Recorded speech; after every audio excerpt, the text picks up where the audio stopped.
Salut à tous, j'espère que vous allez bien. Donc, petite vidéo mise à jour sur le Bitcoin et l'Ethereum. Donc, on est en live, on est sur Twitch. Il y a le chat qui vous passe le bonsoir. Donc, n'hésitez pas à nous rejoindre. Vous avez le lien sous la vidéo dans la description. Donc, bien sûr, avant de commencer, je tiens à remercier la communauté. Merci énormément pour votre temps, les likes, les commentaires, partage. Merci à la communauté Twitch aussi. Merci d'être là, merci pour votre temps. Je vous mets le petit warning et let's go.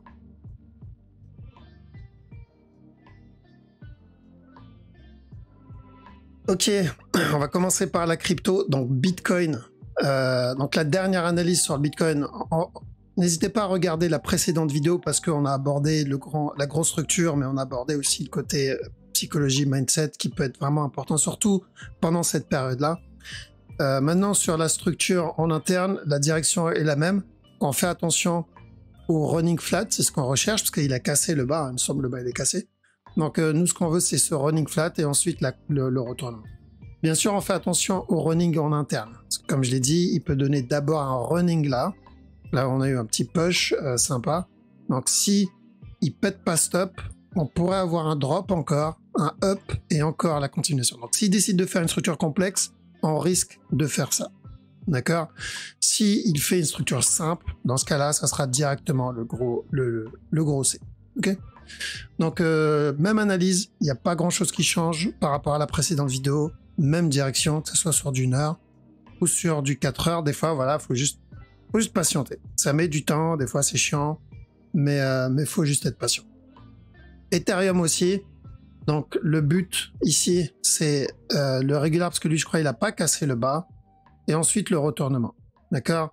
J'oublie pas la possibilité d'un... Donc, je ferai très attention au niveau de la trend. Je pourrais avoir un plus gros mouvement ici en interne. Et ensuite, un running derrière. Parce que s'il me valide encore un drop, il cassera sûrement le bas. Et dans ce cas-là, on ira pour un running. D'accord? Donc, même chose, on cherche le C. On cherche toujours le C de ce running au regular flat. Une fois le C terminé, là, on partira pour le plus gros mot. BNB, en tout cas, bien joué pour ceux qui ont réussi à l'avoir. Donc lui aussi, c'était le A, il est venu péter le bas, donc j'ai dit on cherche quoi? Des buy setup pour le C du running. Maintenant qu'on a obtenu ça, tant que ce top là n'est pas cassé, prochain objectif c'est revenir tester le bas. Alors très simple, la même analyse que dans les précédentes vidéos, au lieu du régular, part sur le running et continuation. Le dot, alors le dot, il y avait la mèche sur ce... Voilà, il y avait la mèche. Donc, il y avait les deux scénarios ici. C'était où on a un running ici. Ça, c'est mon A. Ça, c'est mon B. Ça, c'est mon C. Dans ce cas-là, tout ça, c'est mon A. Ça, c'est mon B. Et on va venir donner un C. Et après, un drop. L'autre possibilité, c'est que si je ne prends pas en compte la mèche, parce qu'il faut voir avec les autres banqueurs, on pourrait avoir un contracting ici. Et si ça, c'est un contracting, le drop qu'il a donné fait partie de la tendance baissière. Ça, c'est une nouvelle structure. Donc, on va attendre de voir ce qui va donner le dot. C'est pas le plus clair. Je préfère BTC, ETH, BNB, c'est les plus propres. Et d'ailleurs, dans la dernière vidéo, j'ai dit je vais privilégier plutôt le BNB à l'Ethereum. Et franchement, je pense que j'ai bien fait. Tous ceux qui ont privilégié le BNB, ils ont bien fait. Celui qui a été le plus nerveux, il a mis non-stop, donc ce que je disais tout à l'heure, il avait mis combien? 10 jours pour donner ce drop. Donc, pour passer de 300 à 250. Mais il a mis 1 jour et 16 heures pour faire le contraire, pour passer de 250 à 300. Voilà pourquoi je préfère trade les impulsions. Voilà pourquoi je préfère les A et les C.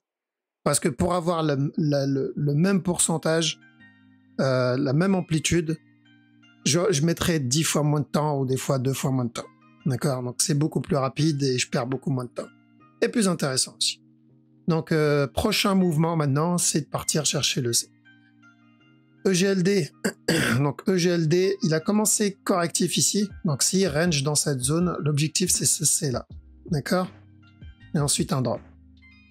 Donc, les structures se ressemblent quasi, toutes les structures se ressemblent. Lui aussi c'est baissier, parce que le but c'était d'expanding pour le moment. Il n'a pas cassé ce bas encore. J'aurais préféré qu'il vienne péter le bas. Ouais, j'aurais préféré qu'il vienne péter le bas. Parce que c'est où c'est un expanding et il va venir péter le bas encore une fois. Parce qu'au départ, on cherchait un running, rappelez-vous, ça. Il est venu péter le top, du coup, expanding. Donc, si ce n'est pas un expanding, ça voudrait dire qu'on aura une structure plus grande. D'accord? Les deux annoncent la cassure du bas. Donc, ça, il n'y a pas de souci là-dessus. Seul running, c'est ce qu'on voulait aussi en interne. Donc, on a dit minimum ce running-là. Ensuite, un drop, tant que ce top n'est pas cassé. Et encore après, un autre plus gros running flat. Car même si j'aime pas le sol à cause du fonda, pour le moment, la structure a l'air de se valider. Tant mieux. VET, le VET, lui, a déjà validé. Pour moi, il a déjà terminé le running flat. D'accord? Pour moi, il a déjà terminé le running flat. Donc, ça se peut qu'on termine comme le dot. C'est-à-dire, si le running est déjà fini, on avait dit buy ici, on l'a eu, ensuite sell jusqu'à ce bas-là. Donc, si le running est terminé, ça veut dire que ça, c'est le départ d'une nouvelle structure. D'accord? Donc, j'attends encore sur VET pour voir, enfin, d'avoir plus d'informations pour la petite time frame. Donc, dot et VET, je préfère attendre. Pour les autres, c'est la même direction. Bitcoin, c'est le running flat minimum interne, sinon le plus gros, et ensuite revenir péter le bas. ETH, pareil. BNB, c'est directement le running. Lui, il n'y a pas d'interne ou pas. C'est pour ça que c'était le plus propre pour moi. EGLD, le running en interne. Et le sol, le running en interne. D'accord? Après, le reste, vaut mieux attendre que ça se développe un peu plus. En tout cas, bien joué pour le BNB. Nickel. Je sais, il y en a qui ont réussi à prendre le BTC et l'Ethereum. Pensez à bien mettre vos break-even. D'accord? Moi, j'ai pas pris ces deux-là. Je pris que BNB. Mettez bien vos BE et prendre un peu de profit. On n'est pas loin de la trend, donc on peut avoir une réaction, que ça soit avec ce move ici en interne ou une plus grosse correction. Donc, dans le doute, BE, TP un peu et on laisse le reste tourner. Ok. On va attaquer le Forex. Donc, Aude CHF, s'il y a des buy setup ici, ça peut se tenter pour celui-là. D'accord? Donc, on peut avoir un petit regular flat et revenir tester le top. Oui, ça peut être un contracting là-dedans, là.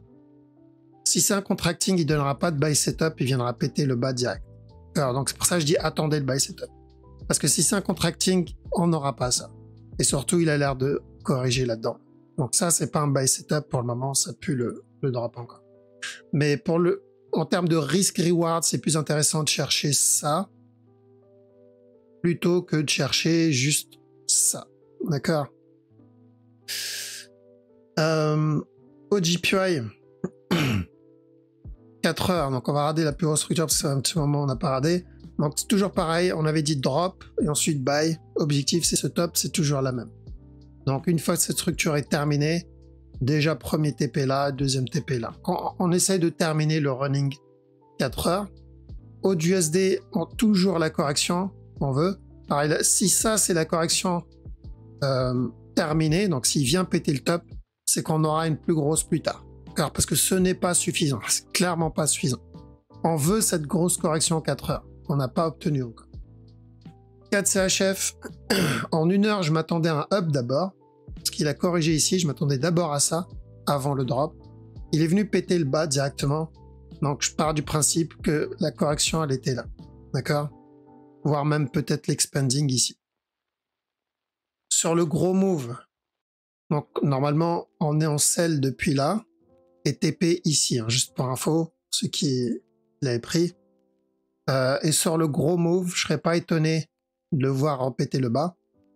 Mais c'est plus du weekly. Ouais, c'est plus du weekly. Donc les deux solutions, c'est où il vient péter le bas tout de suite, et on va obtenir un plus gros running ici.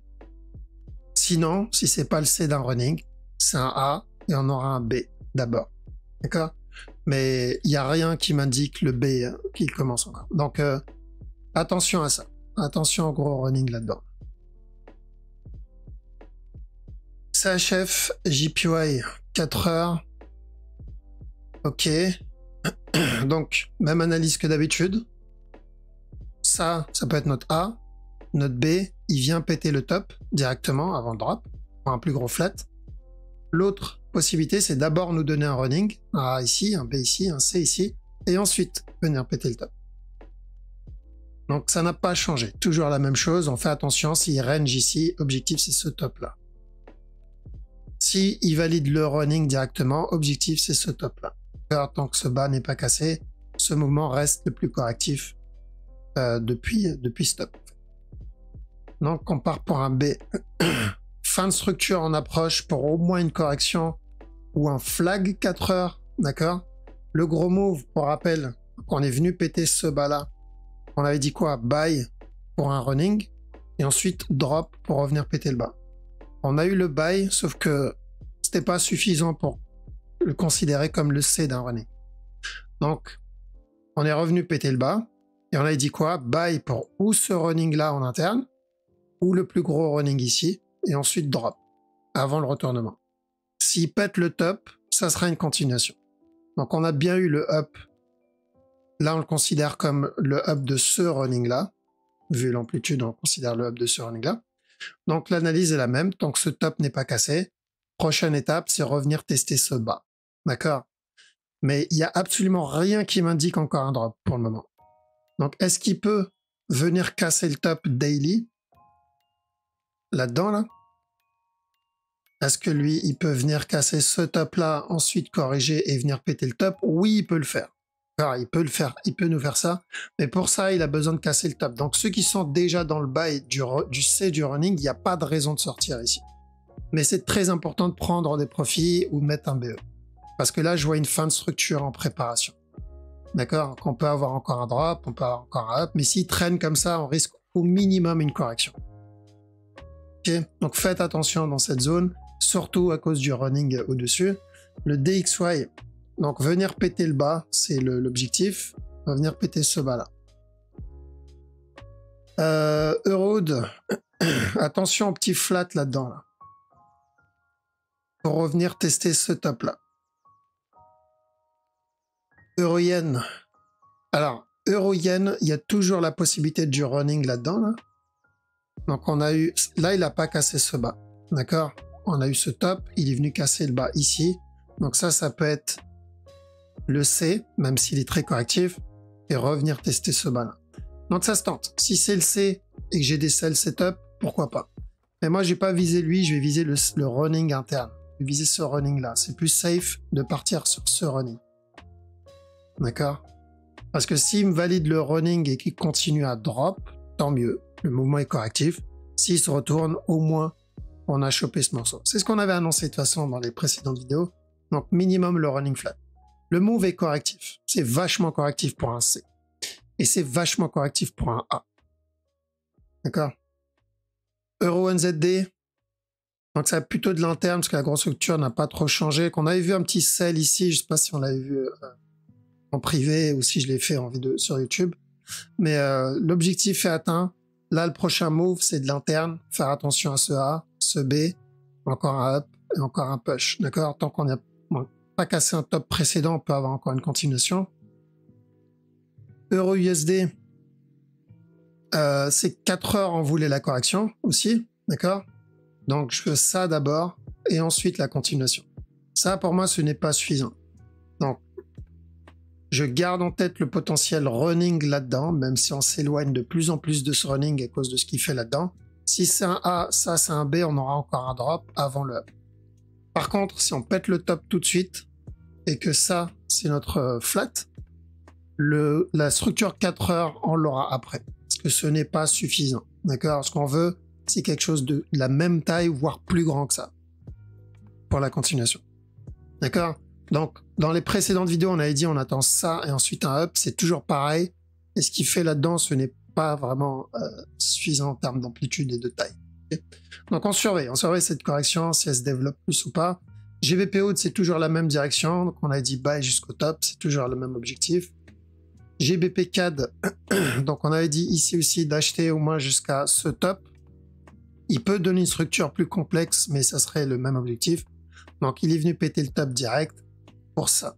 D'accord? Parce que c'était, s'il vient péter le top, c'est ça.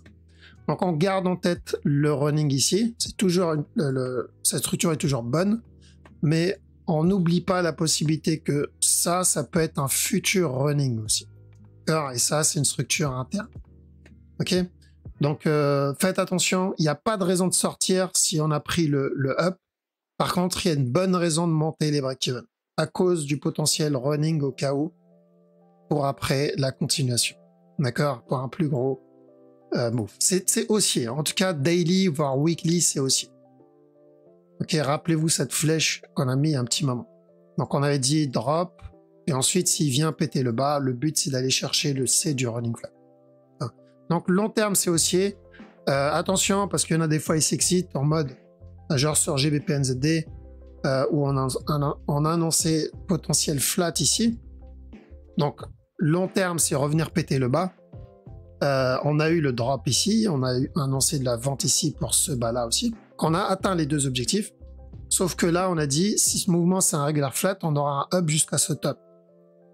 Et des personnes ont eu l'intelligence d'acheter, j'imagine en petit time frame, et se faire avoir dans ce move en interne, parce qu'ils pensaient que ça allait monter en ligne droite. Il n'y a rien qui monte en ligne droite. Donc si jusqu'à aujourd'hui, j'ai toujours pas compris que le marché ne monte pas en ligne droite, je reste à l'écart du trading. J'évite de trade. Je veux dire, si ton objectif c'est une structure weekly et tu espères qu'il va te donner une bougie weekly, c'est que on n'a vraiment rien compris au concept d'une structure. Genre, si ça ne bouge pas en ligne droite en une heure, ça ne bougera pas en ligne droite en weekly. Donc, même si on annonce ça, ça ne veut pas dire qu'il va monter en ligne droite. Il peut monter, drop encore, corriger même ici, monter, drop encore, et ainsi de suite. D'accord? Le marché bouge comme ça.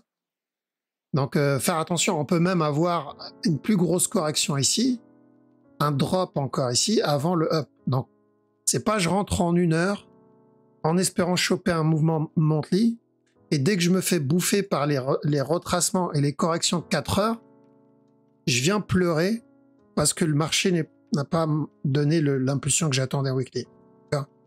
C'est un peu comme le drama qu'il y a eu sur USDJPY pour les plus anciens, vraiment les anciens, où on annonçait de l'achat ici. Donc depuis des années, hein, on annonce à chaque nouveau plus bas, on a dit de chercher de l'achat jusqu'à ce top. Tant que ce bas n'est pas cassé, on cherche de l'achat jusqu'à ce top. Il y en a plein qui se sont fait exploser ici.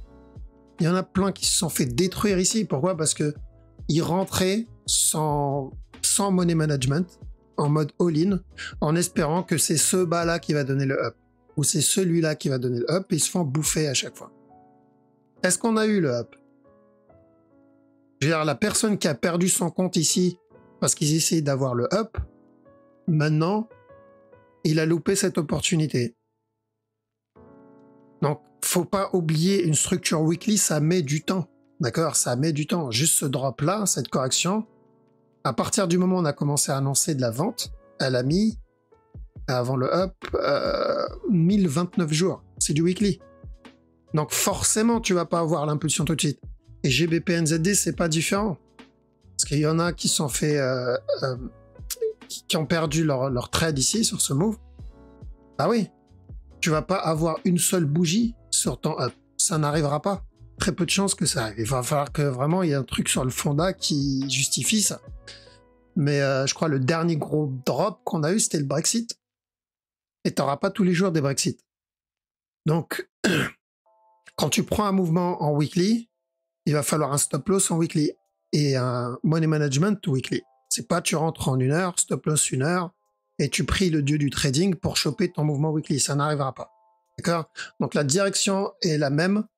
Après, en interne, restez loin, les amis, du trading si les bases n'ont pas été assimilées. Franchement, ne touchez pas au trading. Faites de l'investissement long terme et oubliez le trading si les bases du fractal n'ont pas été assimilées, parce que c'est dangereux. Vous allez vous faire mal. Le fractal, il est sans pitié. Si on ne le comprend pas et on ne le maîtrise pas, c'est vraiment sans pitié. Ici, je cherche un flat et encore au moins un dernier plus bas. Et après, la grosse correction, le B.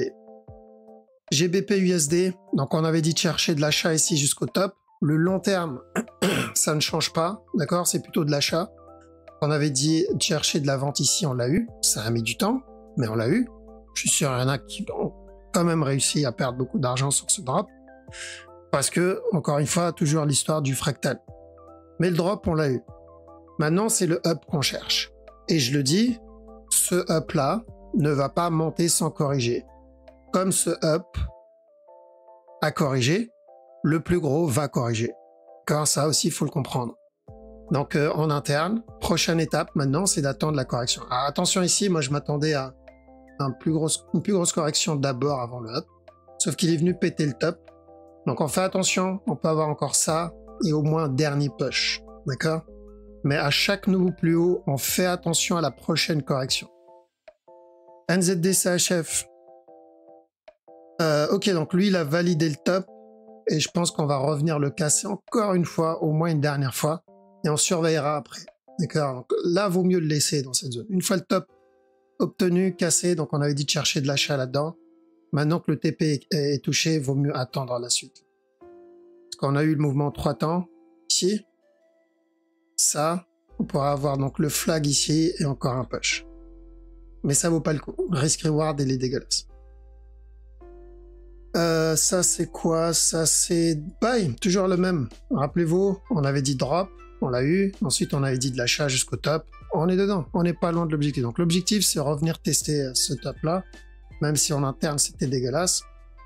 NZD USD, j'attends un plus gros B sur celui-là. D'accord? Minimum un B. Et on n'en est pas là encore. Hein, ce qu'il a fait en 1 heure. Ok, là, j'ai rien en 1 heure. Donc on a eu ça. Ça, c'est ce que j'avais vu, je crois, en privé avec les élèves. Maintenant, on attend. Le reste, j'ai rien dessus ici. Total aussi, ça se passe pas trop mal, mine de rien, parce qu'on avait annoncé de l'achat jusqu'au top. Ici, objectif, revenir péter le top. Est-ce qu'il a donné une... Donc, c'est du weekly. Il a mis combien de temps? Il a mis 1000 et quelques jours, 1020 jours pour pouvoir donner ce up. Est-ce qu'il est monté en ligne droite? Non. On a eu le up, un gros retracement. Ensuite, un up, une correction, un up, le running, un up, mais il a mis du temps. Parce que ça ne monte pas en ligne droite. Et c'est du weekly. Si tu ne peux pas assumer les retracements et les corrections weekly, faut pas prendre le mouvement weekly. USD CAD. En plus, il faut avoir le capital pour pouvoir gérer un mouvement weekly. D'accord? Parce que si tu mets ton stop loss en weekly, t'as intérêt à avoir un gros capital. Genre, si tu ne traites pas des millions, ça n'a pas d'intérêt de prendre un mouvement weekly. Et le trade en weekly avec un stop weekly. Parce que si tu trades que des dizaines de milliers d'euros, c'est des petites trades que tu vas prendre. Donc la petite time frame. En 4 heures sur l'USD CAD, donc de la vente. D'accord? Attention ici, on peut range avant un push. Mais pour moi, on est juste en train de corriger pour revenir tester ce bas-là. Est-ce qu'on a quelque chose en 1 heure? Revenir péter le bas, ouais. Donc là, minimum un plus gros B, voire même retester le bas. Alors ça, on va le voir. USD, ça c'était quoi? USD CAD. Ouais, USD CAD, c'est drop aussi, donc comme on a dit, au moins pour un B. Et USD JPY aussi. D'accord? Il y avait un beau petit sell setup. Ici, je crois que je l'ai vu, c'était hier, il me semble, en privé. On a dit ceux qui veulent tenter celui-là. Objectif, c'est ce bas-là. Donc, les scénarios, c'était pareil, c'est revenir tester le bas ou donner un plus gros B. Dans les deux cas, voilà, c'était au moins pour une correction. US Oil, je m'attendais à un B là-dedans, un plus gros B avant le up. J'ai 2 mouvements agressifs. Bon, on a vu la fin de structure. Hier, on a vu que ça puait la fin de structure au moins pour une correction, mais on s'attendait pas à un mouvement aussi agressif. Donc, je vais attendre. Je vais attendre ici, j'ai pas de B, j'ai que 2 mouvements agressifs et je ne touche pas tant que j'ai pas mon B. Là, j'ai eu une impulsion, directement un autre mouvement agressif. C'est à partir du moment où on a eu ça où on pouvait trade le running. Mais tel quel, il n'y a rien à faire ici. D'accord? Surtout qu'il a invalidé l'expanding. Donc, on part plutôt pour le contracting. Je sais pas si on l'avait vu. Mais si c'est le contracting flat, c'est qu'il est en train de préparer autre chose ici. Donc, ou un plus gros flat, ou le départ du retournement. Mais c'est trop tôt pour dire si c'est l'un ou l'autre. Silver. Ok, j'attends toujours ma correction. Donc, minimum correction ou running flat. D'accord? Donc, minimum correction, running flat. Si c'est un running, il n'aurait pas dû donner ça. Donc, je pense qu'on part plutôt pour une correction. Le gold aussi. D'accord? Le gold, j'attends plus une correction. Il n'y a pas de running ici. Donc, ça, mon A, j'attends le B, ensuite le C avant la continuation. Ok. Ouais, on a fait le tour. Je passe sur le chat. Comme ça, je laisse le chat vous dire au revoir.